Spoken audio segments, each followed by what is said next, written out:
Native 4.9 Gus FM, good news for the family. Selamat pagi, good news family di mana saja Anda berada. Apa kabar? Menjelang-menjelang Natal, terus vibes-nya udah berasa atau belum? Tapi yang pasti sabar Hamenja tetap menemani. Cie, pantun banget ya. Oke, Nirwa akan temani Anda sampai jam setengah 11 kurang lebihnya ya. Buat yang mungkin mau nanya, udah banyak yang nanya, Ningro. Ada banyak pertanyaan yang sudah masuk dan sabar-sabar ya kalau ada yang belum terjawab. Yang minggu lalu, sekarang bakalan terjawab pertanyaan Anda. Masih ada sisa soalnya ya. Oke, Ningrum sudah terhubung melalui aplikasi Zoom bersama dengan yang akan menjawab pertanyaan kita. Ibu Evangelis Elizabeth Philip. Selamat pagi, Ibu. Ningrum, Iya, apa kabar? kabarnya luar biasa. Sehat kan, Bu? Sehat, dalam nama Yesus sehat saya. Oke, sama. Diperkatakan buat Ningrum juga dalam nama Tuhan Yesus sehat, Ningrum. Iyalah. Iya dong. Oke, ini ya pertanyaan minggu lalu itu masih ada. Ningrum masih nyimpan. Sebentar. Satu pertanyaan minggu lalu. Oke, ini sudah. Nah, nih ada satu pertanyaan minggu lalu belum terjawab. Terus ada pendengar yang dari hari Senin atau hari Minggu ya, itu sudah kirim pertanyaan. Cuman kan kalau teman-teman di Good News kalau sudah lihat atasnya gitu ya, Saber Hamenja gitu ya, itu udah langsung nggak dibuka gitu ya. Sama teman-teman cuma dibaca, oh ya sudahlah ini berarti buat hari Rabu gitu ya. Jadi masih tersimpan pertanyaannya. Jadi yang sudah kirimkan pertanyaan dari kemarin-kemarin sabar ya, Ningrum akan bacain satu persatu. Oke, kita langsung ya Bu ya. Yuk. Iya, pagi Bu Elis, pagi Ningrum. Mau tanya, kenapa Harun tetap dipilih Tuhan menjadi imam besar? Padahal Harun sudah menyebabkan orang Israel berdosa. Dan bahkan Harun berbohong lari dari tanggung jawabnya di Keluaran 32 ayat 22 sampai 25. Dan bisa dikatakan bahwa gara-gara Harun orang Israel jadi menyembah berhala. Itu pertanyaannya. Gimana? Karena Harun orang Israel menyembah berhala. Terus Iya, maksudnya tadi apa? Kenapa Yang kenapa kok pertama, Harun tetap dipilih kenapa? Tuhan menjadi imam besar? Loh, itu kan di waktu perjanjian lama, tapi setelah itu kan enggak.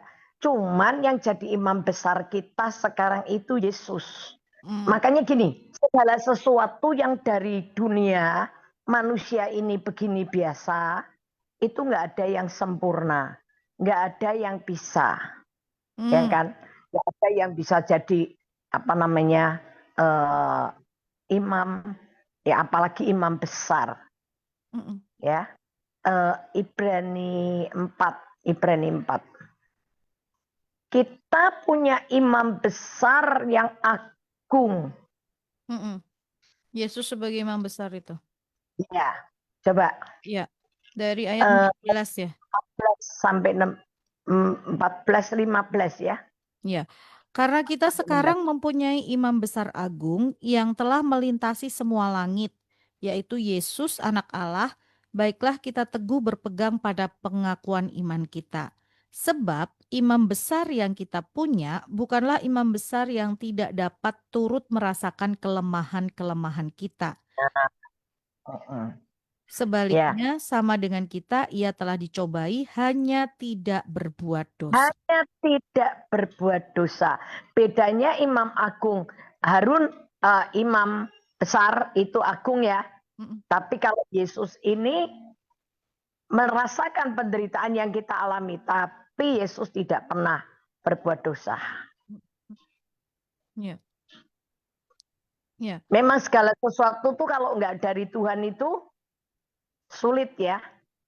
Tapi kalau dari Tuhan Ya walaupun itu Harun itu Tuhan yang pilih, tapi sebetulnya itu hanya memberi contoh Ya, bahwa segala sesuatu yang dari manusia itu dia bisa dicobai aja Harun masih kena.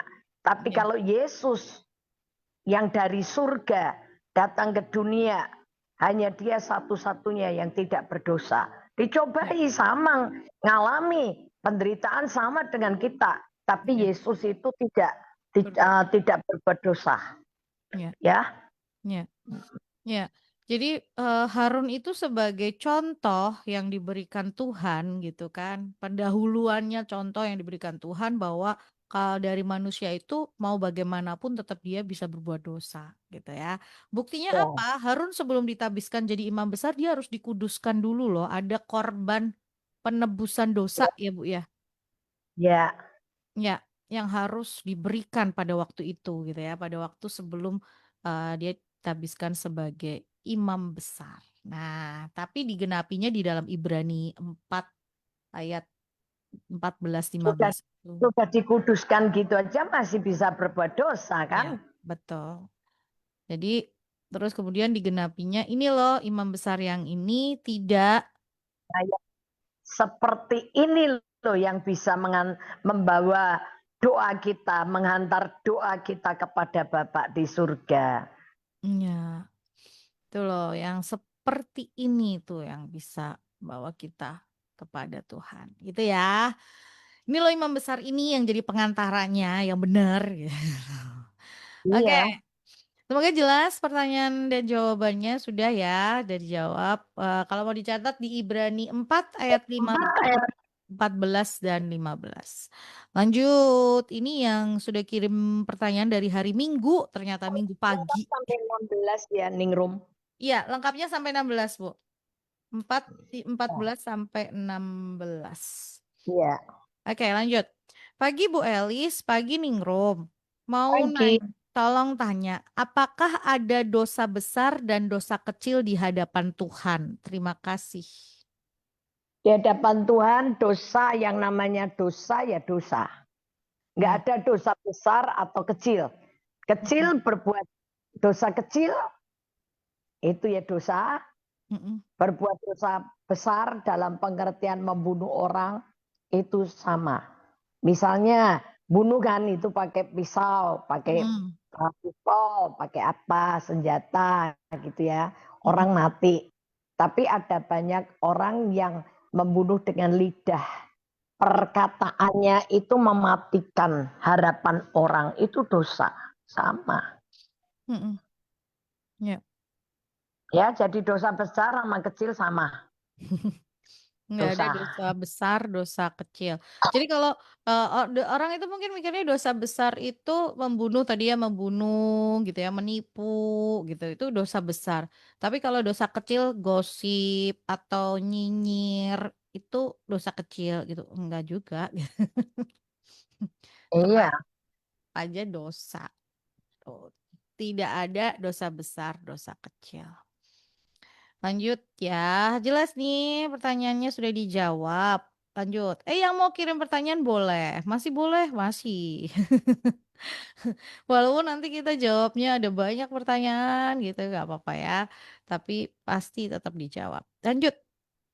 Selamat pagi Bu Elis, pagi Ningrum. Pagi. Saya mau nanya beberapa hal. Boleh? Kemarin Bu Elis bilang suruh doa memerintah malaikat untuk gandeng orang-orang datang ke toko kita. Bu, itu dalam satu hari doanya cuma satu kali seperti itu atau boleh diulang-ulang berkali-kali, Bu? Ini kan yang diajari itu berdoa dengan iman. Ya, Ibrani 11 ayat 24. Ibrani 11. 24. Ibrani 11 ayat 24. Karena iman, maka Musa setelah Loh, dewasa. loh, loh, loh. Iya tuh, Bu. Sebentar Ibrani. Sorry. Markus, sorry kok Ibrani. Oh, maaf, maaf. Ya, Markus 11. Markus 11 ayat 24. Karena itu aku berkata kepadamu, Apa saja yang kamu minta dan doakan, percayalah bahwa kamu telah menerimanya, maka hal itu akan diberikan kepadamu. Nah itu, berdoa itu dengan iman. Mm-mm. Kalau berdoa dengan iman, percaya, yaitu terjadi. Ada banyak orang itu gini, berdoa tapi tidak dengan percaya. Sehingga gini, setelah selesai doa, aduh terjadi nggak ya? Aduh Mm-mm. terjadi nggak ya? Mm-mm.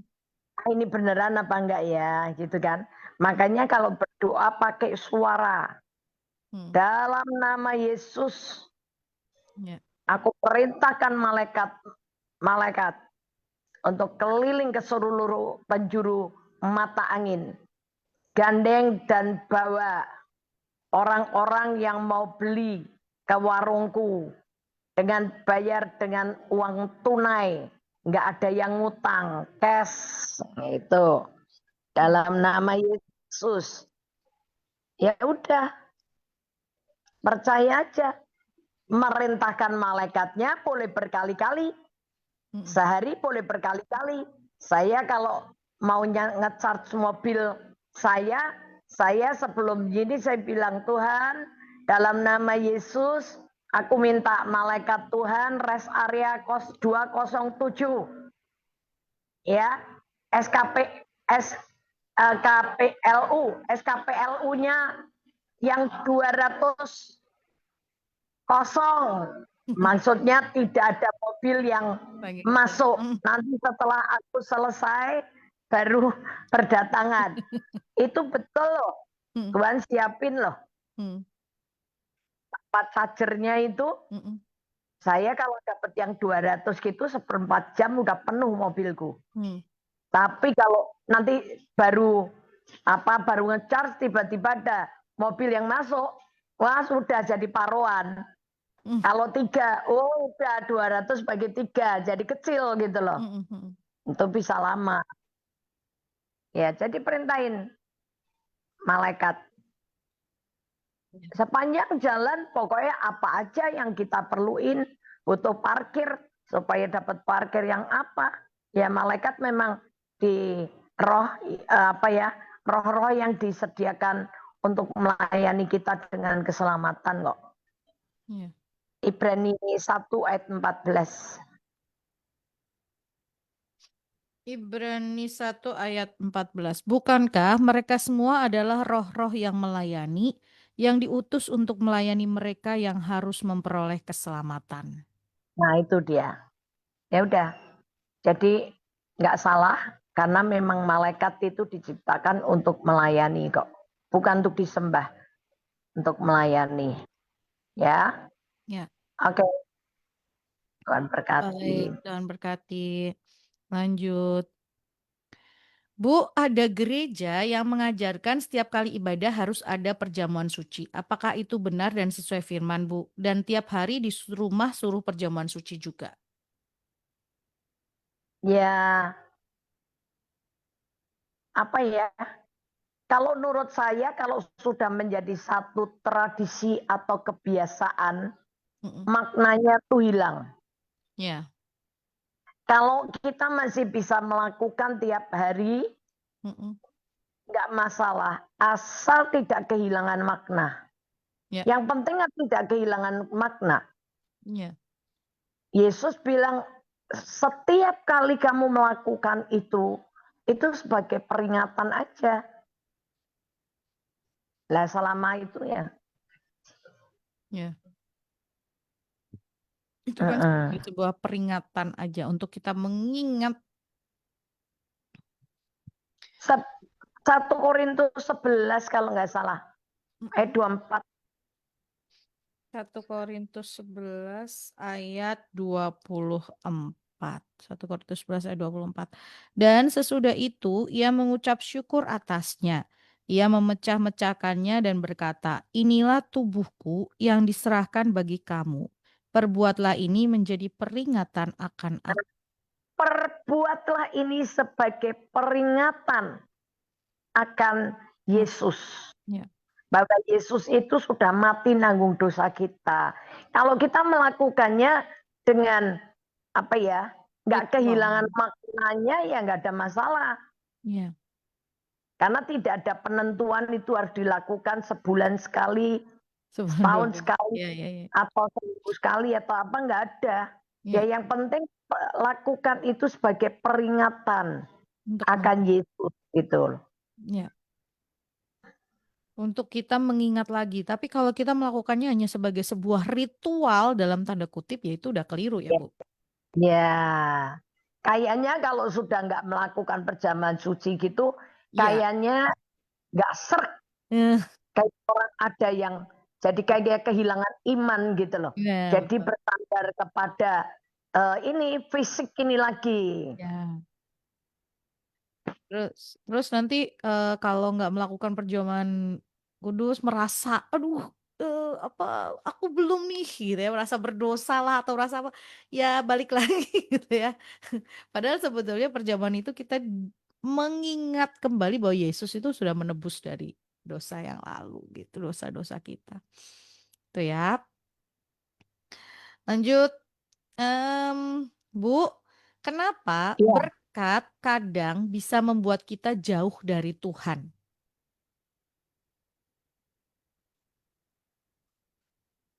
oke. Mm, Berkat bisa membuat kita jauh dari Tuhan. mm. Makanya di Ulangan 8, Ulangan 8. kita ini tidak boleh lupa kepada firman atau perintah Tuhan. Mm, Orang yang melupakan perintah Tuhan itu nggak suka baca Alkitab, berkat itu bisa membuat kita ini lupa, mm, sombong. mm. Coba ya di Ulangan 8 mulai ayat 11. Ayat 11.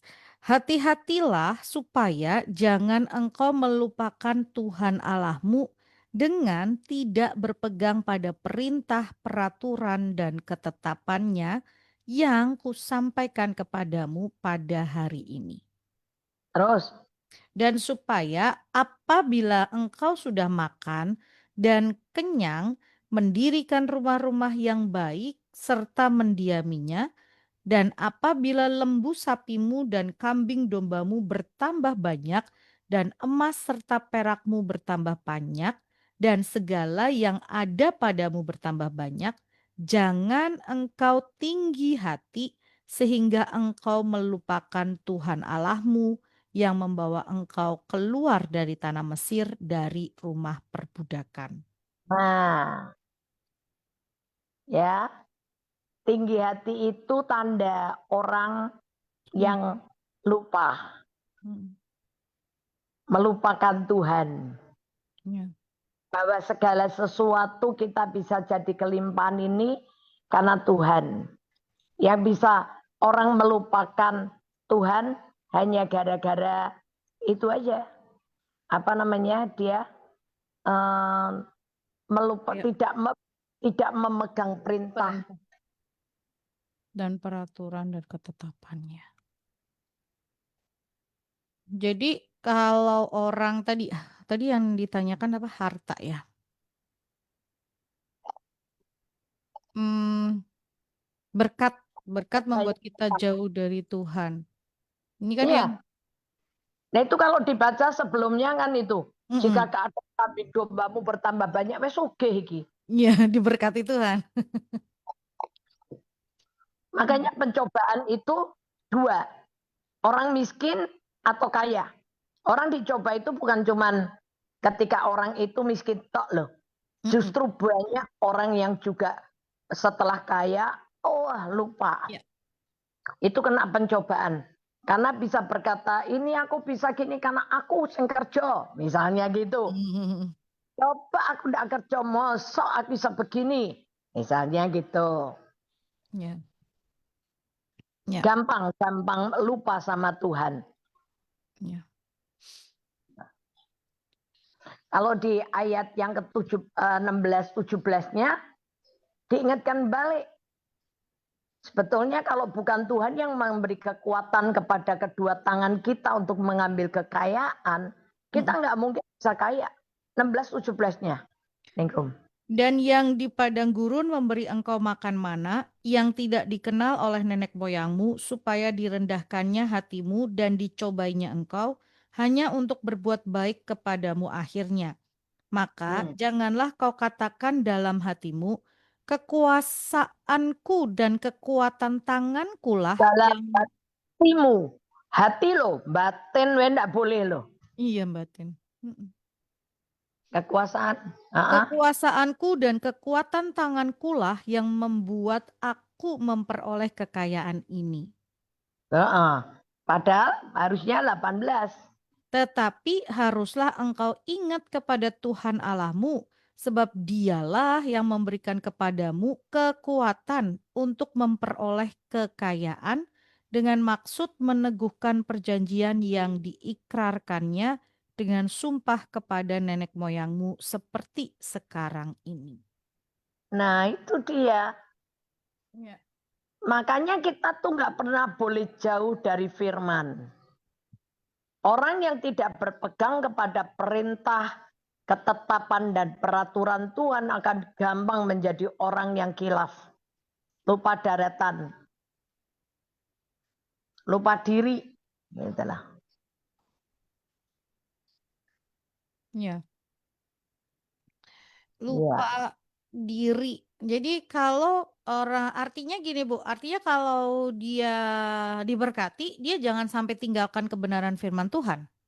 Iya, nggak boleh. Ya.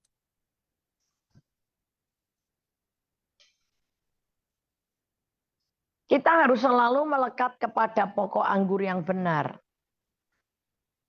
Ya, prinsipnya itu. Melekat kepada pokok anggur yang benar. Jadi mau dalam kelimpahan, mau dalam kesusahan, mau dalam ini nempel terus aja gitu ya. Iya. Jangan juga dari kelimpahan terus susah tinggalkan Tuhan. Ada juga yang seperti itu. Tuhan nggak sayang, Tuhan nggak cinta, Tuhan nggak tolong gitu ya. Padahal apapun keadaannya ya Tuhan tetap baik gitu ya. Mau mau kita mau kondisi kita apapun, Tuhan itu hakikatnya Baik. tetap baik gitu. Itu prinsip utamanya seperti itu. Jadi ya itu perasaan dan iman gitu. Iya. Firmannya bilang Tuhan itu baik gitu ya. Tapi perasaan kita karena kita gak ditolong, karena kita gak lihat dengan mata kita, terus kita bilang masa sih kayak gini Tuhan baik gitu ya. Padahal Iya. firmannya bilang Tuhan itu baik. Nah itu dia. Yes kan. Hanya dengan iman, bukan dengan perasaan. Itu terus. Amin. Lanjut. Yap. Oke, tadi yang mungkin kelewatan nanti bisa dilihat ini ya, share-nya di Facebook atau di YouTube ya. Tadi yang di awal ada yang tanya, udah dijawab belum? Sudah. Besok dilihat lagi rekamannya ya. Oke, lanjut. Selamat pagi Ningrum, selamat pagi Bu Elis, pagi. Selamat pagi. Bu, pagi Bu Elis mau minta bimbingannya nih, guys. Iya Minta ya, apa? bimbingan. Ya. Monggo. Di Terus dalam dengarku berimbing. belimbing. Lanjut. Di Lukas 4 ayat 6 dikatakan, segala kuasa itu serta kemuliaannya akan kuberikan kepadamu, sebab semuanya itu telah diserahkan kepadaku dan aku memberikannya kepada siapa saja yang ku kehendaki. Bu, memangnya kapan Tuhan memberikan kuasa dan kemuliaan kepada setan? Kok setan bisa bilang sebab semuanya itu telah diserahkan kepadaku dan aku memberikannya kepada siapa saja yang ku kehendaki. Kalau dari kata-kata setan ini kan seolah-olah dunia ini miliknya setan, Bu. Loh, dunia ini bukan miliknya setan. Tapi dunia ini di bawah kuasa si jahat. Hmm, Ini kan pencobaan di padang gurun kan Lukas 4 betul, itu ya. betul. Lukas 4, Dol. Itu kan setan yang bilang kalau kita mau nyembah dia itu kan, kalau ada orang yang mau nyembah dia, maka kerajaan dunia bersama dengan segala isinya diserahkan kan. Ya, Nah, lihat dunia ini bukan ada di bawah kuasa bukan apa tadi dia bilang apa? miliknya setan.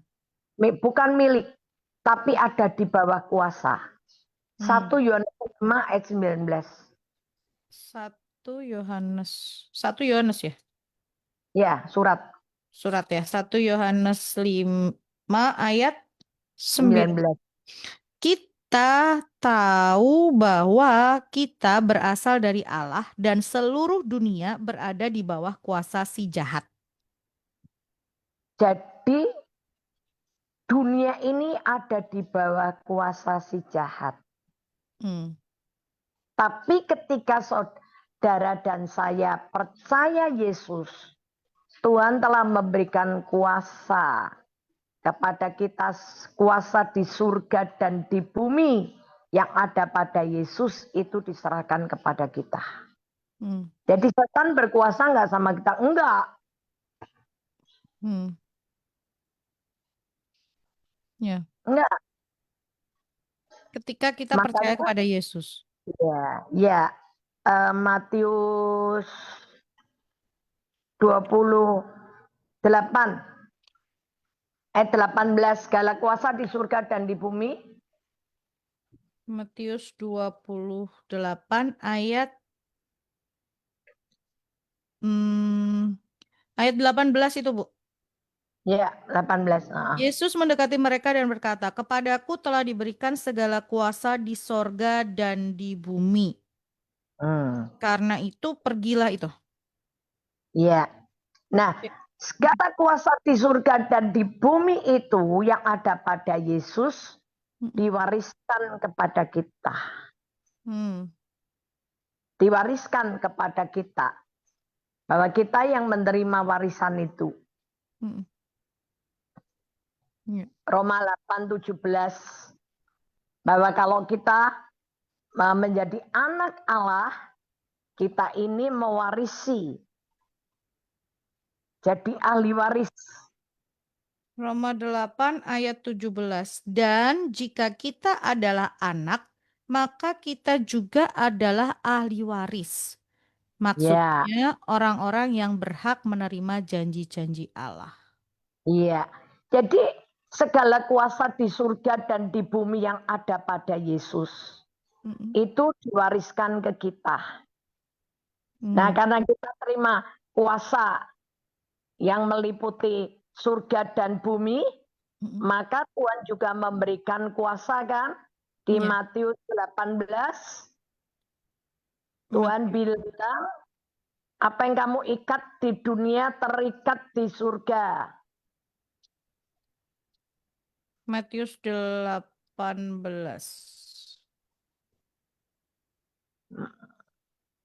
Ayat berapa, Bu? Ayat 18 kah? Matius 18 ayat 18. Ya. Aku berkata kepadamu, sesungguhnya apa yang kamu ikat di dunia ini akan terikat di sorga. Dan apa yang kamu lepaskan di dunia ini akan terlepas di sorga.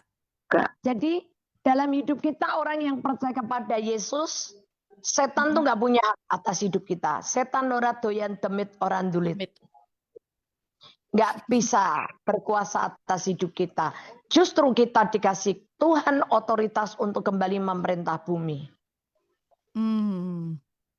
Ya. Nggak Jadi bisa. bumi ini bukan miliknya setan, tapi di bawah kuasa si jahat. Tapi kita sebagai orang percaya kepada Yesus, kita jadi anaknya, kita diberi kuasa dan otoritas. Iya. Untuk kembali memerintah bumi. Untuk kembali memerintah bumi. Persoalannya seringkali kita nggak sadar dengan itu ya, Bu. Nah, karena banyak orang nggak mau baca Alkitab. Alkitab itu kan seperti buku warisan. Oh iya. Isinya yang dijadikan hak kita.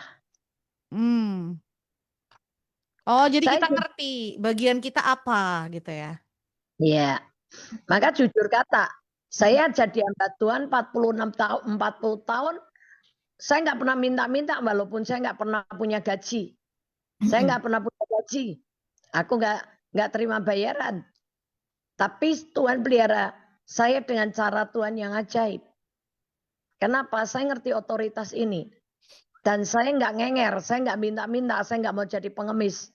Tapi saya gunakan otoritas itu untuk perintahkan. Ya. Memerintah. Ya toh? Makanya teman-teman good news yang kapan dari jual gitar segala, nggak usah takut. Ya. Nggak usah takut orang mau sabotase, orang mau mencoba menghalangi berkat kita. Ada orang yang mau nutupin kita, jelekin kita. Kalau kita ngerti bahwa di dalam Yesus itu ada pertolongan, nggak usah marah sama orang-orang itu. Ya. Justru kita nanti akan menyatakan, tuh kamu berusaha untuk menghalangi berkatku. Ternyata enggak tuh, aku nggak ngefek gitu. Ya. Saya pernah punya satu cerita nih Rum. Ya. Satu kali saya itu pas butuh uang. Saya butuh uang, butuh banget itu. Ya, ada orang yang mau kasih berkat saya, tapi dititipin temen. Temen deket saya yang ketemu di pasar. Dia bilang gini, aku punya berkat buat Elis tolong. Karena aku belum ada waktunya. Elis sendiri dicari susah. Titip ya buat Elis ya. Temen ini bilang begini, nggak usah. Elis itu sudah kaya. Berkatnya banyak. Ini kasih aja ke panti asuhan ya. Orang ini ngangguk kepala tanpa sadar itu dia ngangguk ya. Itu kan setelah dibawa teman saya, dikasih ke panti asuhan kemana aku nggak tahu. Orang yang ngasih saya ini pulang ke rumah, mau tidur nggak bisa. Habis masak mau tidur nggak bisa. Karena Tuhan bilang, kenapa aku nyuruh kamu ngasih berkat ke Elis? Kenapa kamu kasih ke panti asuhan? Ibu ini bilang, ya karena tadi temennya bilang, Elis sudah kaya, Elis sudah banyak berkatnya, kasih aja ke panti asuhan. Tuhan bilang sama ibu ini, aku nyuruh kamu ke Elis. Nggak ada urusan Elis kaya, Elis sudah banyak berkat. Enggak, aku nyuruh kamu memberkati dia.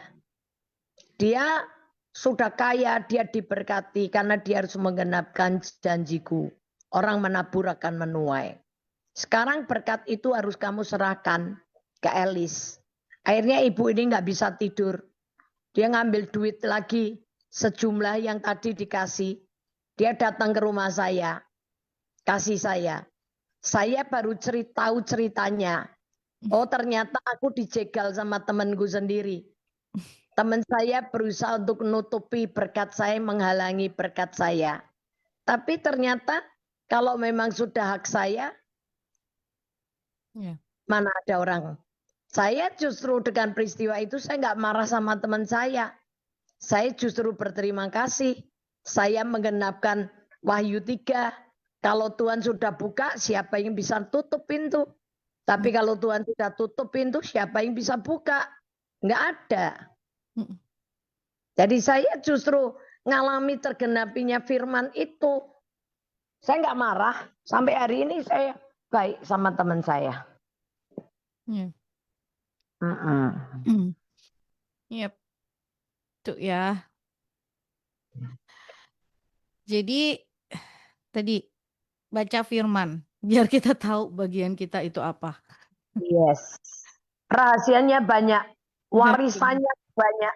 Yang dikatakan Efesus, betapa kayanya kemuliaan bagian yang ditentukan bagi kita. Orang yang mengasihi dia. Oh itu kekayaannya luar biasa. Lanjut. Ya, jelas ya tadi yang sudah dijelaskan oleh Bu Elis. Di Amsal ini selanjutnya, di Amsal 8 ayat 13, Amsal 8 ayat 13 dikatakan mulut penuh tipu muslihat. Itu artinya apa ya, Bu? Saya bacakan ya. Amsal Iya, 8 itu takut judul, akan Tuhan ialah membenci iya, kejahatan, benci aku benci kesombongan. kepada Ya, kesombongan, kecongkakan, tingkah laku yang jahat, dan mulut penuh tipu muslihat. jadi mulutnya tuh nggak pernah ngomong bener, Mm-mm. bersiasat penuh dengan tipu muslihat. Selalu itu trik-triknya itu menipu, bohong terus. Ngomong sama siapapun nggak ada yang bener. Mm. Entah itu lewat guyon, lewat apa, tapi itu semua tipuan semua. Mm-mm. Ya, Mm-mm. tipu muslihat itu seperti ya singa ompong itu loh. Mm. Tipu muslihat iblis ya. Iblis Ya. itu kan seperti singa ompong yang sebetulnya nggak ada giginya, udah nggak ada taringnya. Mm-mm. Aumannya, suaranya masih menggelegar gede, gitu. Sehingga orang ketika mendengar auman harimau, dia udah takut. Padahal ketika dia dekat, Ya. tangan kita disaplok sama dia, ya tangan kita tidak akan putus. Kenapa? Wong cuma dikelamuti dia. Dia nggak punya gigi, nggak punya taring. Mm-mm. Jadi omongannya itu besar dan ternyata itu semua bohong. Tuh, Itu mulut penuh tipu muslihat. ya. Ya. Oke, lanjut. Bu Elis, kalau kita sudah di Firdaus, terus kegiatan kita di sana ngapain, Bu? Saya belum bisa cerita, orang saya belum pernah ke Firdaus. Nah, nanti ya kalau sudah ada yang datang gitu, ya harusnya ya seharinya sehari apa namanya sehari buat Setiap hari. dunia orang mati gitu aja 1000 tahun kita jadi kayak sekejap gitu satu kedipan gitu Ya, nggak tahu. ya. Em, karena Yesus cuman ceritanya aku menyediakan tempat bagimu gitu ya, Bu ya. Iya. Tidak ada gambaran kita nanti ngapain-ngapain gitu ya. Lalu di perikop lain apa sahabatlah hambaku yang baik gitu aja. Jadi nggak ada cerita nanti di sana ngapain itu belum disampaikan gambarannya kita belum tahu. Lanjut. Em, Bu, ciri-ciri orang yang rendah hati itu apa ya? Orang yang rendah hati, Ya. orang yang rendah hati ciri-cirinya adalah pasti nggak sombong ya. Ya. Iya. Omongannya rak gede gitu loh. Mm-mm. Orang yang rendah hati itu nurut Alkitab atau nurut kata dunia. Mm-mm. Pertanyaan saya balik. Mm-mm. Rendah hati menurut siapa? Mm-mm. Nurut dunia atau Menurut nurut Tuhan. Tuhan? Kalau nurut dunia, Musa ini sombong banget. Sebentar, bilangan 20. Bilangan 20 yang berkata ketika Musa nulis surat itu loh. Tidak ada seorang pun yang lemah lembut seperti Musa. Bilangan 20 kalau nggak salah. Bilangan Ayat 2 atau 3 sebentar. Adapun Musa adalah orang yang Bilangan 20 ayat yang ketiga itu perikopnya doa Musa dan Harun. coba apa? Bukan, ini Kata-katanya gimana? em, Atau bilangan 12? bilangan berapa, Bu? 12, bilangan 12 Bilangan 12 ayat 3. 12 ayat 3. Oh iya, bilang 12 ayat 3. Adapun Musa ialah seorang yang sangat lembut hatinya, lebih dari setiap manusia yang di atas Lebih muka dari bumi. setiap manusia yang ada di Muka bumi. Di atas muka bumi. lebih dari setiap manusia yang ada di permukaan di Bumi. atas muka bumi kan. Ya, Nah, saya tanya, kitab bilangan ini yang nulis siapa? Musa. Lah yo, Musa nulis dirinya sendiri dengan berkata, adapun Musa itu orang Heeh. yang lembut hatinya melebihi dari semua orang yang tinggal di bumi, di atas muka bumi. Coba kalau ini didengar kayak begini, Anda dibilang apa? Sombong Sombong. nggak? Sombong. Sombong. Betul? Betul. Esra 1.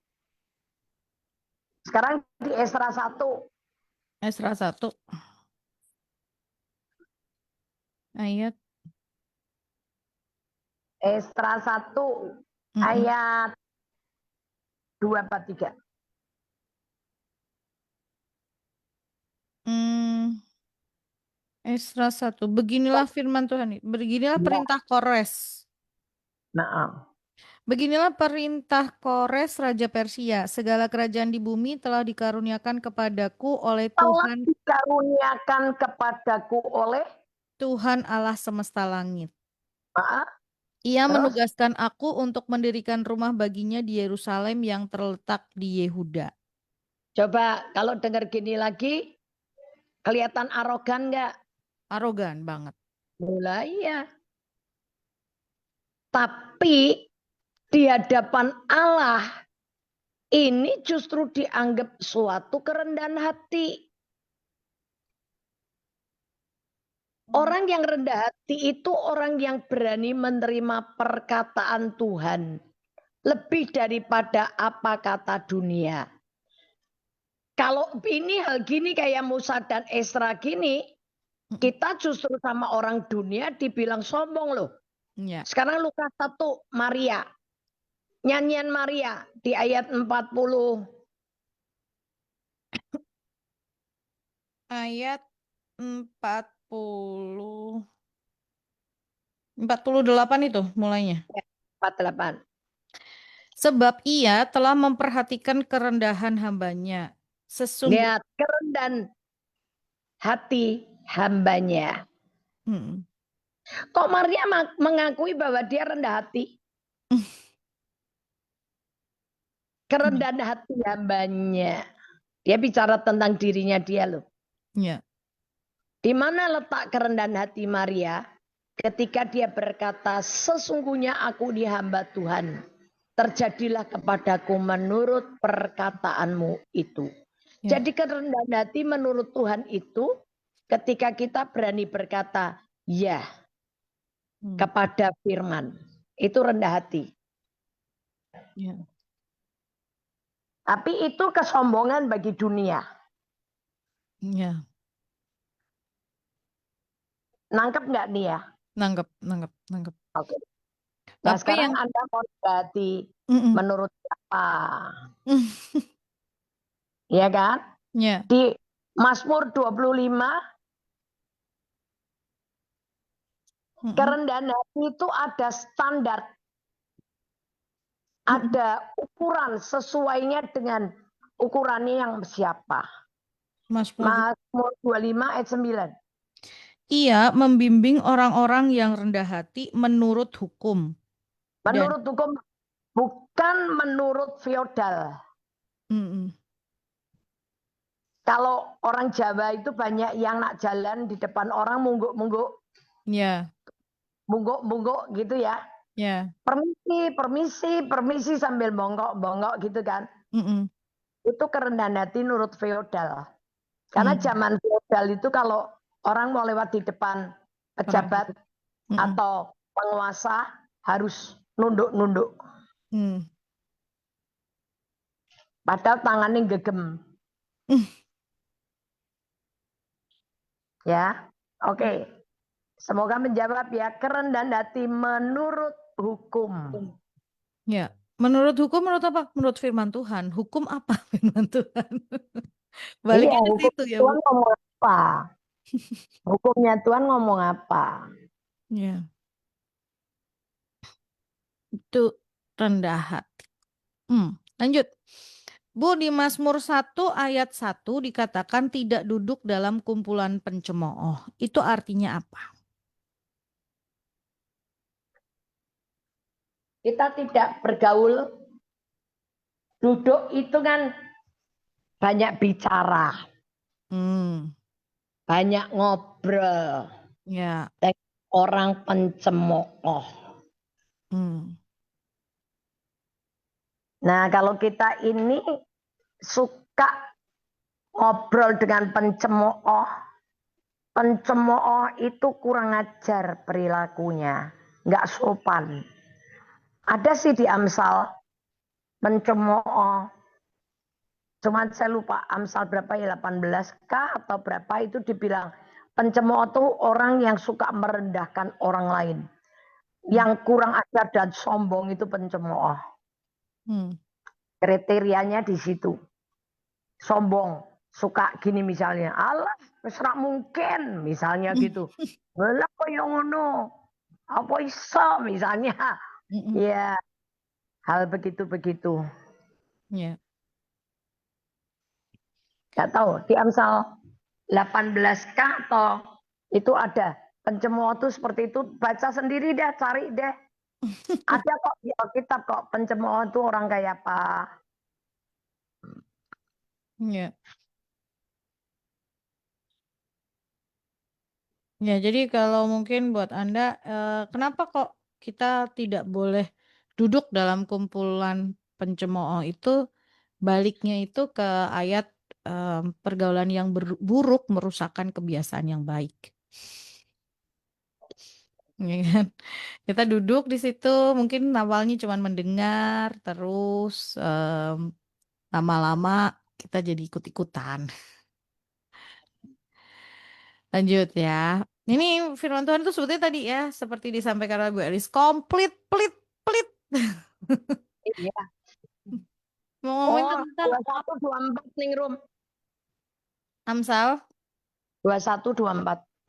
Amsal 21 ayat 24. Orang yang kurang ajar dan sombong pencemooh namanya. Ia Ah, wes. berlaku dengan keangkuhan yang tak terhingga. Yes. Tuh, ya. Nah, itu. Sombong itu termasuk.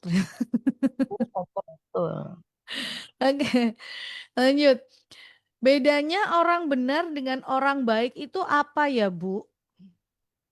Bedanya orang baik dengan orang benar. Hmm, Orang baik belum tentu benar, tapi orang benar pasti baik. berbuat baik. Bedanya begini, orang baik itu ya Mm-mm. suka nolongin orang, suka ngasih makan orang, suka minjemi duit orang, tapi duitnya dari ngambil korupsi atau ngambil uangnya orang. Berbuat baiknya itu pakai uang orang lain. Hmm, Dia baik. Di depan orang yang ditolong dia baik. Tapi dia nggak benar.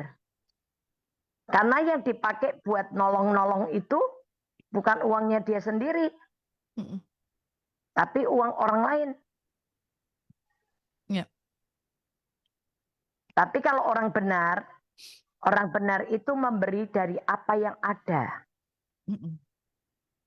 Kalau dia nggak punya ya dia nggak ngasih. Nggak kepengen diwah orang gitu loh. Mm-mm. Nggak kepengen dipuji orang. Ya sebetulnya contoh yang paling jelas itu, yang saya suka kasih contohnya itu Robin Hood itu. Dia Hmm, baik, dia ya. suka Ya. bantu Mm-mm. orang miskin, ngurusi anak yatim piatu, janda, dan sebagainya kan. Mm-mm. Tapi dia nggak benar. Karena dari hasil ngerampok, dari hasil nyuri uang orang yang dibagi-bagikan ke orang miskin. Tapi kalau orang benar itu memberi, ya karena memang dari hasil jerih lelah kerjanya dia. Ya. Dia punya belas kasihan, punya kemurahan hati, dari hasilnya dia bekerja itu, dia bisa berbagi ke orang lain. Ya, Ya. oke. Orang benar dan orang baik. Orang benar pasti baik, orang baik belum tentu benar. Lanjut, Bu, saya sambil kerja atau aktivitas seringkali sambil berbahasa roh. Boleh atau tidak sih, Bu? Dan sebetulnya fungsi bahasa roh itu apa? Sangat baik. Dan itu kalau Anda sedang berjaga-jaga dan sedang membangun iman Anda di atas dasar yang paling murni. Iman yang paling murni. Yudas ayat 20. Yudas ayat. Sebentar.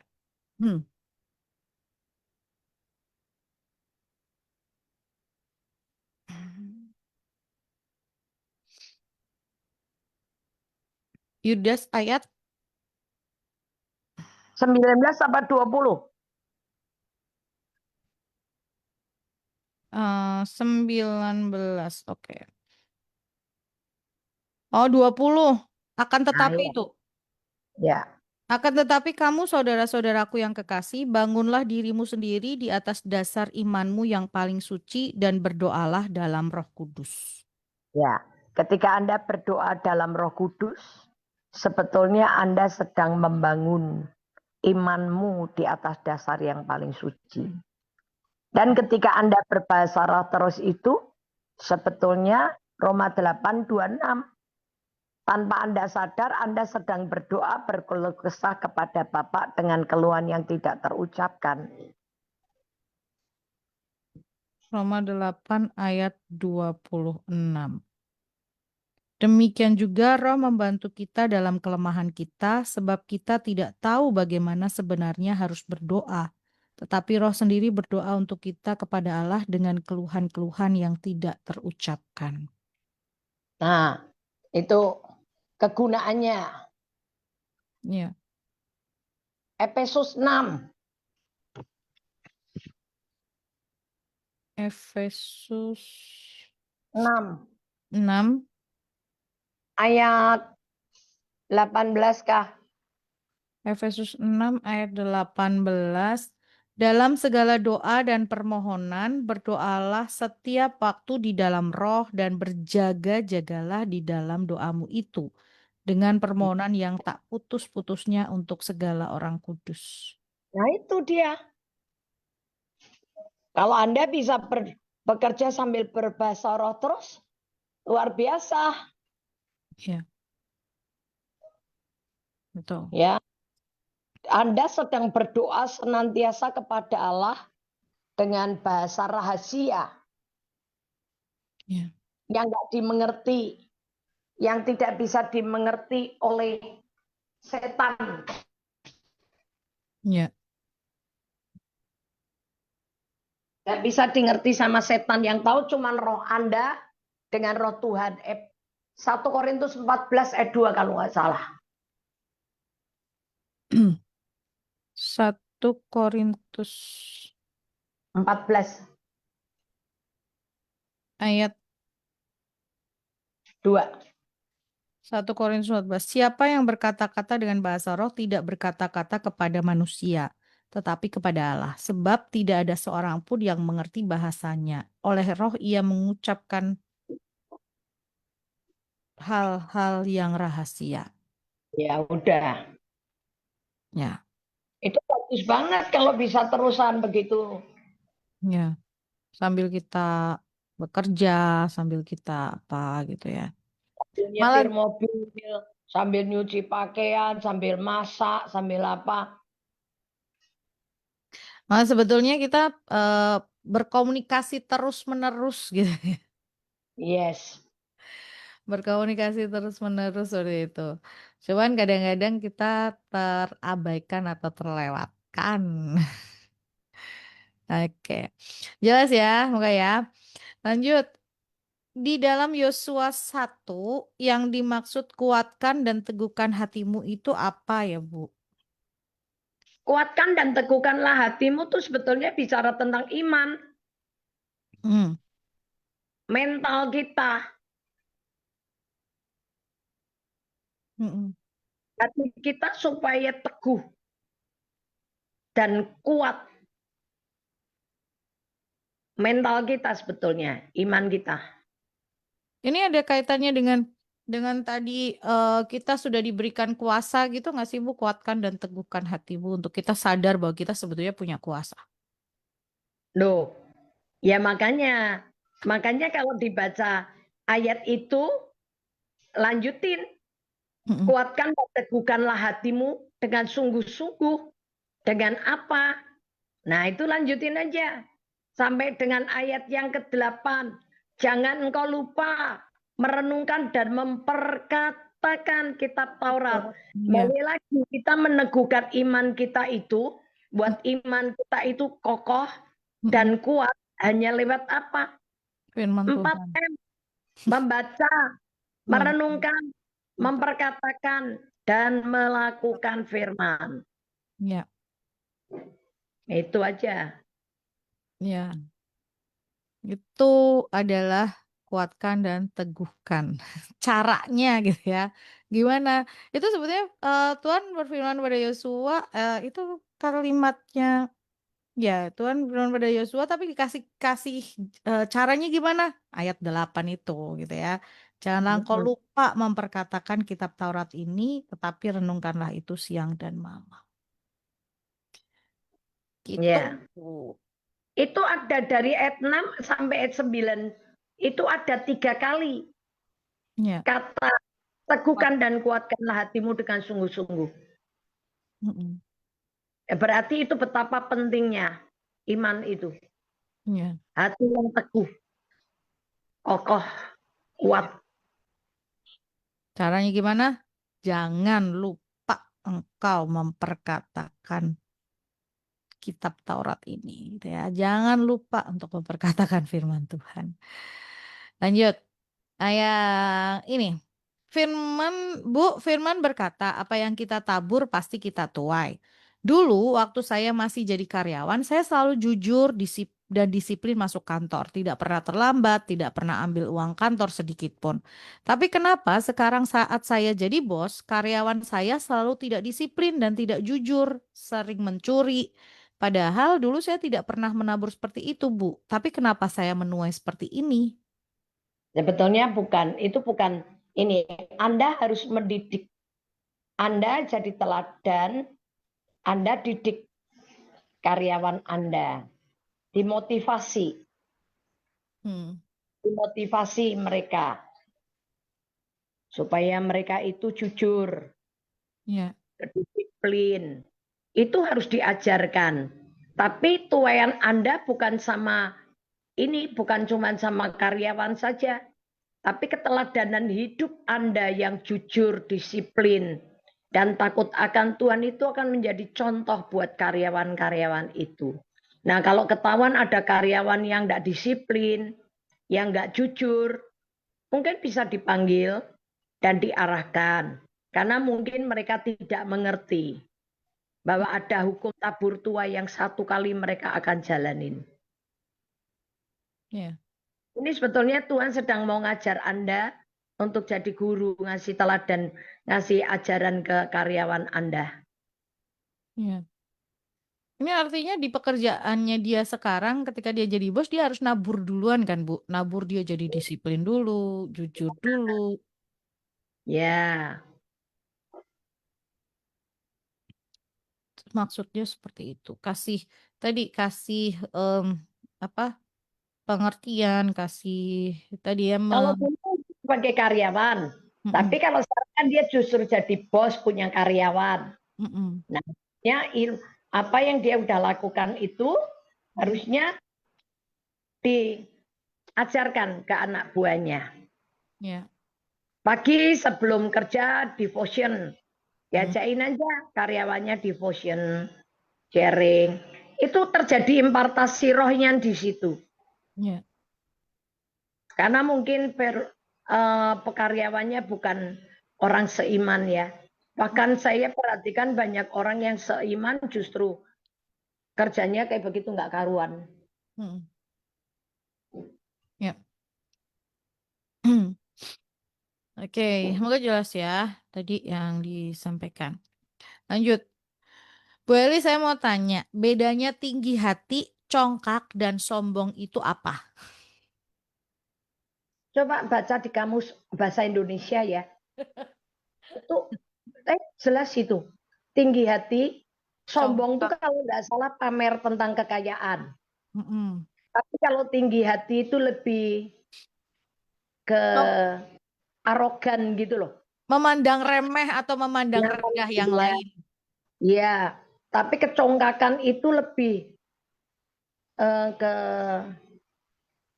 suka merendahkan orang lain. Ya, Tapi supaya saya nggak salah baca di kamus bahasa Indonesia, itu dijelaskan setol. tuh. Di KBBI, ya, boleh dicari tahu KBBI. Lanjut. Bu Elis, kenapa sekarang rata-rata gereja khotbahnya tentang berkat, urapan, jarang yang ngajarin tentang taat pada firman seperti yang Bu Elis ajarkan? Nah itu saya nggak tahu ya, mungkin nggak ngerti ya. Tapi kalau buat saya mengerti bahwa ini merupakan suatu tanggung jawab buat kita para hamba Tuhan untuk mengajarkan orang taat sama firman. Karena kita dapat kekayaan, kita dapat hikmat, kita dapat apapun yang bisa membawa kita itu sampai kepada kekekalan itu hanya ketaatan kita. Takut sama Tuhan dan ketaatan kita akan firman. Coba dibacain lagi di Pengkhotbah 12. Pengkhot- Akhir kata dari semua kesimpulan Salomo Ya, adalah orang yang terkaya pada zamannya itu.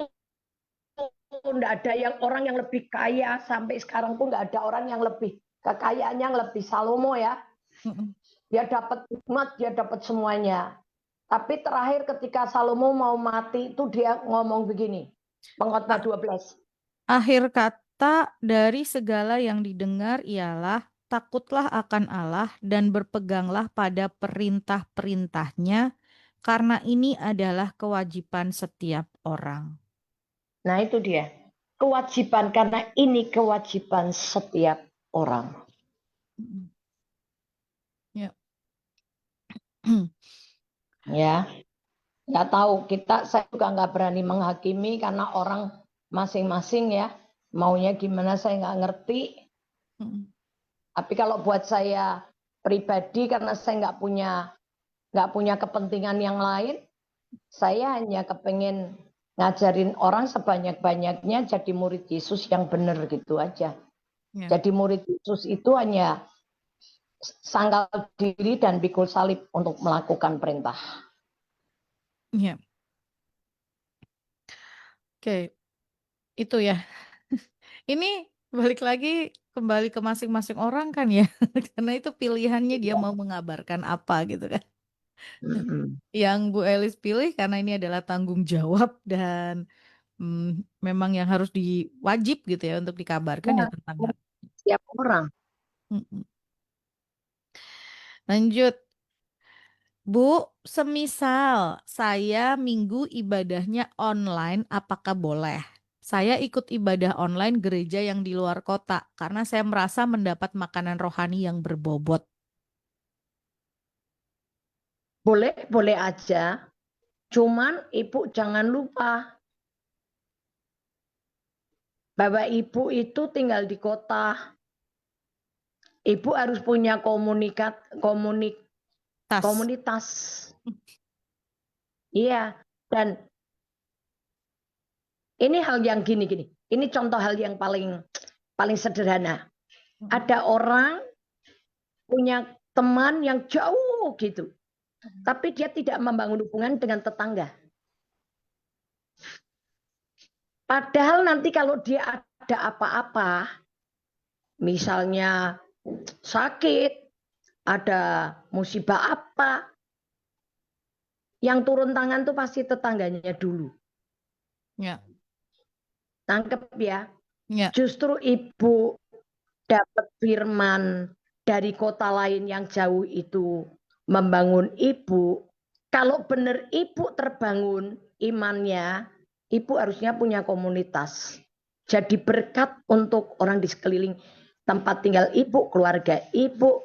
Jadi berkat untuk kota. ya. Itu harus nggak bisa nggak. Mm, Ikut ibadah online di luar boleh, sangat boleh, tidak ada masalah. mm, Itu usaha untuk membangun iman.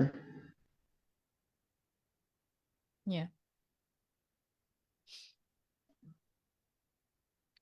Boleh Ya, sebagai makanan tambahan kali ya. oh ya, ya, ya, ya.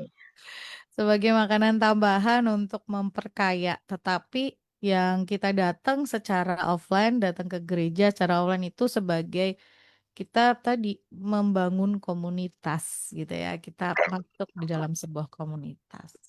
Itu ya. Iya. Lanjut, mana ya? Oh ya. Bu, bagaimana cara agar selalu memiliki kasih yang mula-mula? Supaya selalu punya kasih yang mula-mula, melekatlah kepada pokok anggur yang benar. Ya, Karena kasihnya Yesus nggak akan pernah luntur dalam hati kita. ya, Kalau kita lepas dari pokok anggur yang benar, kita lepas dari baca Alkitab, kita lepas dari semuanya itu, Anda dan saya nggak akan pernah punya. Kasihnya pasti akan luntur dan ya, akan hilang. Nanti balik-balik ke kedagingan kita lagi. ya. Ya, Yang oke. dari kita. Yaitu di ibaratnya ya, handphone itu dicas terus-menerus gitu loh. Kita Ya, baca firman, merenungkan, memperkatakan, melakukan itu prosesnya kita untuk kita diisi lagi, diisi lagi, diisi lagi gitu. Semakin kita baca, semakin kita merenungkan, semakin kita memperkatakan, melakukan, kita mengalami Tuhan, kasihnya itu tambah gitu ya. Kita tambah punya kasih yang mula-mula. Gitu ya, Bu. iya, betul. Kita mengalami Tuhan, kita melihat kasihnya Tuhan, semakin kita mengasihi Dia. Tuhan itu ya kalimatnya tuh, Tuhan tuh dahsyat ya. Tuhan tuh keren ya. Itu terus yang ada gitu. Iya. Perputarannya siklusnya begitu. Oke, lanjut. Bu Elis, apa arti lemah lembut? Lemah lembut tuh artinya orang yang gampang dibentuk. Hmm, ya, Bisa ditegur, ya, bisa dinasehatin. Itu artinya lemah lembut. lemah lembut. Mudah dibentuk, Bentuk. ya. Salah ditegur, dia mau untuk minta maaf gitu ya. Terus diarahkan, dibentuk begini, dia bilang iya gitu. Itu lemah lembut. Oke. Daud itu dijulukan apa ya? Daud. Orang kalau Musa itu lembut ya hatinya ya. Ya, lembut hatinya. Lembut hatinya. Daud itu orang yang gampang Mm-mm, dinasehati ketika dia salah, mm-mm, dia ditegur, dia nggak ngendol, dia nggak bela diri, mm-mm. tapi dia bertobat. Dia berani mengakui kesalahan dia. Ya.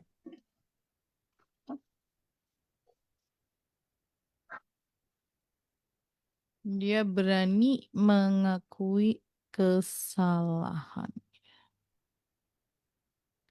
Oke. Yap, itu lemah lembut ya. Lanjut. Pagi Maningro mau nanya, Kalau nggak salah minggu lalu Bu Elis sampaikan tentang firman Tuhan andalannya Bu Elis. Mohon dijelaskan An- lagi. Minggu lalu ya Bu? Andalannya apa sih? Apa ya? Nino juga lupa. Firman Ah, Tuhan yang apa? Andalannya saya. kemarin tuh pertanyaannya bukan andalan sebentar. Apa ya? Ibu jelasin sih. Pegangan atau firman Tuhan apa ya kemarin pertanyaannya?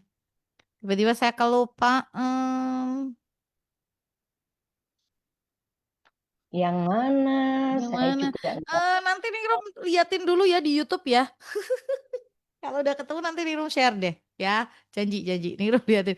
Karena minggu lalu kayaknya Welly sampaikan tentang itu. Ini loh ayat ini gitu. Ayat favorit atau ayat apa gitu loh pertanyaannya minggu lalu tuh. Nah, nanti ya Nirum lihat lagi di rekamannya. Oke? Lanjut dulu ya, lewat dulu. Pagi Bu Elis, pagi Ningrum, pagi. Mau tanya, Pagi. kalau misal kita itu dimintai aksi Natal, sembako, beras, minyak, gula. Tetapi posisi saat dimintai itu kita belum ada uang untuk membeli sembako itu. Salah nggak ya kalau kita bilang belum bisa ngasih? Apa perlu kita pinjam uang dulu untuk bisa memberikan aksi Natal itu? Oh, ya jangan. Kita tidak boleh memberi lewat pinjaman loh. Mm, Tuhan bilang cukupkan dirimu dengan apa yang ada, berpadan dengan apa yang ada. ya. Yang dikasih itu yang kita punya. Yang kita nggak punya, kita nggak perlu nyari-nyari. Mm.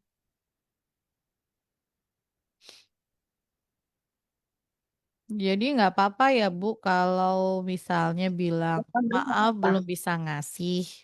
Ya, Ya nggak apa-apa. nggak apa-apa kok, Tuhan itu maha tahu kok. Tapi Memberi seringkali dengan manusia yang nggak tahu Bu. iya, nggak perlu ngerti. Manusia nggak ngerti nggak apa-apa, yang penting Tuhan ngerti kok. Ya betul. Nah, ini prinsip kita. Saya kalau pas gitu saya akan bilang, Tuhan, aku aku tidak memberi bukan karena aku pelit loh. Tapi Mm-mm. Tuhan tahu loh, Ya. di dompetku ini ada duit apa enggak loh. Mm-mm. Aku nih punya duit apa enggak, Tuhan yang tahu loh. Ya. Saya cuman gitu. Kalau Mm. ada saya pasti kasih. Kalau Ya. enggak ya udah, sorry. Ya. Jadi itu ya Bu, prinsipnya ya Bu. Tuhan tahu kita Iya, kita nggak memberi itu bukan karena kita nggak mau untuk memberi, tapi memang karena kita nggak punya gitu kan. Di udah. Oke. Lanjut. Pagi Bu Elis, pagi Ningrum. Bu, kalau ke gereja itu kita ketemunya dengan Allah ya. Terima kasih. ya pastinya ketemu dengan Tuhan. Maunya kan kita ketemu Tuhan. Nah, Ya. ketemu dengan Allah itu kan kita ketemunya dengan firman. Ya. Makanya kalau ke gereja jangan lihat pembicara, Jangan-jangan. siapapun cara yang penting itu firmannya yang disampaikan. Ya. Ya, Mm-mm. itu yang paling penting. Yang kedua, ke gereja tuh kita pasti ketemu sama orang. Karena Ya. memang kita hidupnya di lingkungan manusia. Jadi pasti ketemu manusia. Ya. Tapi motivasi tujuan kita itu bertemu dengan Tuhan. Ya.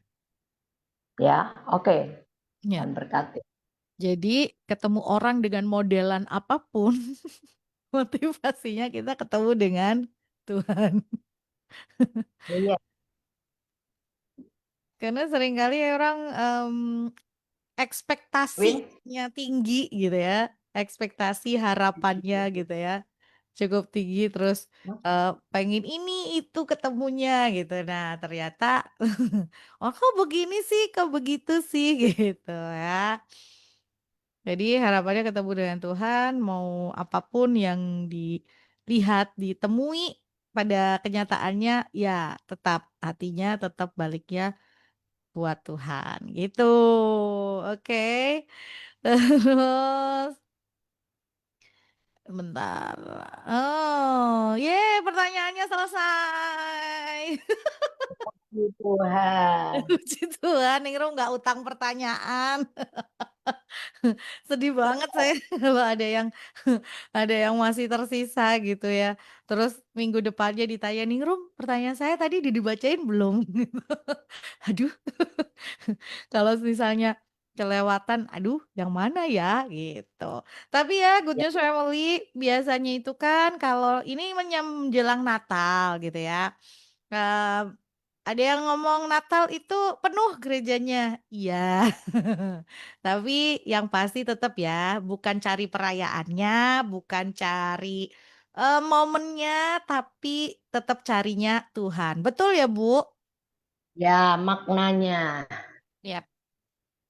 Nah, setiap kali kita tahu bahwa Yesus datang itu Mm-mm. memberikan kasih karunia Yap. dan kebenaran.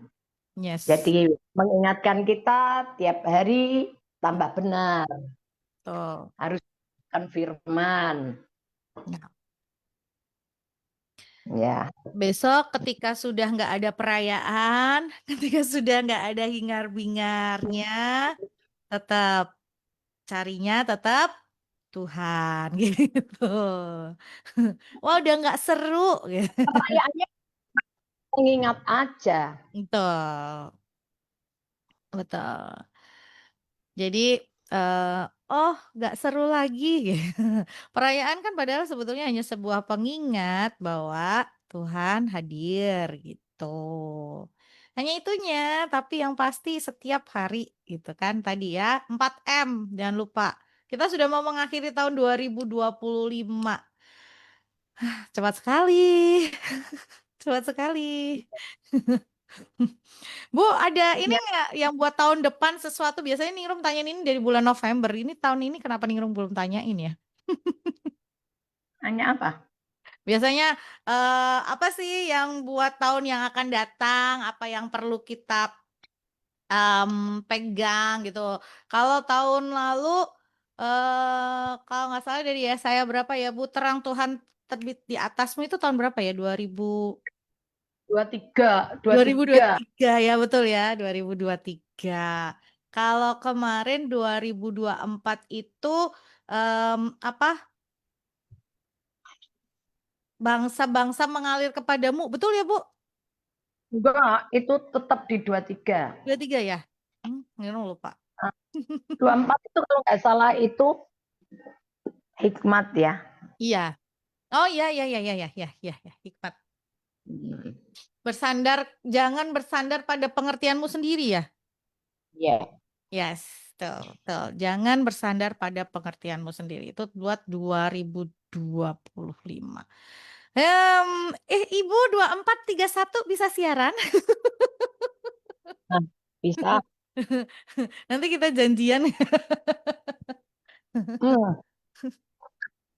Tanggal 24 ya. 24 itu hari Rabu. tiga puluh Oke. satu tuh juga hari Rabu. Dalam rencana Tuhan dan kehendak Tuhan kita tetap Siaran. mengudara. Yeay. Aku ingat betul tahun lalu itu tanggal 1, kalau nggak salah kita siaran. Itu tahun barunya. Iya. Kita bilang, kita membuka tahun kita siaran waktu itu sabar-sabarnya kalau nggak salah. Puji Tuhan. Selama masih ada waktu, ada kesempatan kita mengudara, tetap mengudara ya. Betul. Jadi selama ada waktu, selama ada ini. Jadi minggu depan ditunggu ya siarannya kita buat yang mungkin Ningrum. Karena 2 minggu yang lalu ada yang 2 minggu atau 3 minggu yang lalu ya ada yang nanya. Nanti liburan siaran nggak? Ya siaran lah. Kan yang libur. Kita kan nggak libur. Kita tetap siaran. Apa Bu? Yang merah kan kalendernya. Ya, kalendernya Kita betul. nggak ada libur. Kalau misalnya mau liburan pun tetap rebus siaran dulu, abis itu baru libur gitu. Oh, Betul ya. kan? Rebus siaran 231 kan juga sama, 31 siaran dulu, habis itu baru libur. Ningrum sama 24 pagi siaran dulu. habis itu baru libur. Ya, saya juga sama. Gitu, karena kan harinya sama Habis 24. siaran, Mhm. yes. Habis Tapi siaran udah pergi, ya iya, toh? ya kalau Bu Elis tuh hari Senin harus ada di Semarang, habis itu sama lagi Nah, gitu. langsung langsung cus gitu ke Terus Papua. ya. Ih, lawang yang di laju Papua Semarang aja oke. Jadi Mbak Tanda Iya tetap lu ya. ya, heeh Gitu. kan waktu itu Senin loh kok ada di Semarang, besoknya kok udah di Papua lagi. Ya udahlah. Rabunya udah bisa siaran lagi. Oke, terakhir Bu, karena ini udah 10.30. Seperti biasa buat pendengar. Hmm. Yang harus diperhatikan para pendengar hari-hari ini, Mm-mm. kita harus semakin melekat kepada Tuhan. Ya. Kita nggak boleh suam-suam kuku. Justru harinya sudah semakin dekat. Mm-mm. Kita harus sadar dan waspada dan tetap membangun iman kita supaya ketika Tuhan datang kedua kalinya, Tuhan masih temukan iman dalam hati kita. Amin. Amin. Ya, Mm-mm. menjawab pertanyaan Tuhan yang berkata ketika aku datang lagi kedua kalinya, masihkah ku dapatkan iman di bumi? Anda dan saya menjawab, masih Tuhan. Ya. Aku pasti punya Amin. iman. Amin. Dengan cara membaca, mendengarkan firman dari mulut Anda sendiri, dari siaran radio boleh, Ya. dari lihat YouTube boleh, dari apapun. Ya. Yang penting baca firman Ya. supaya kekuatan kita, iman kita tetap eksis. Ya, Amin. Tuhan berkati. Dan berkati. Terima kasih Bu, ketemu minggu depan. Yuk. Ya, terima kasih buat Anda Good News Family yang sudah bergabung bersama dengan kami. Ingat ya, 2431 kita nggak libur, kita tetap siaran. So, tetap stay tune di sini dan sampai jumpa.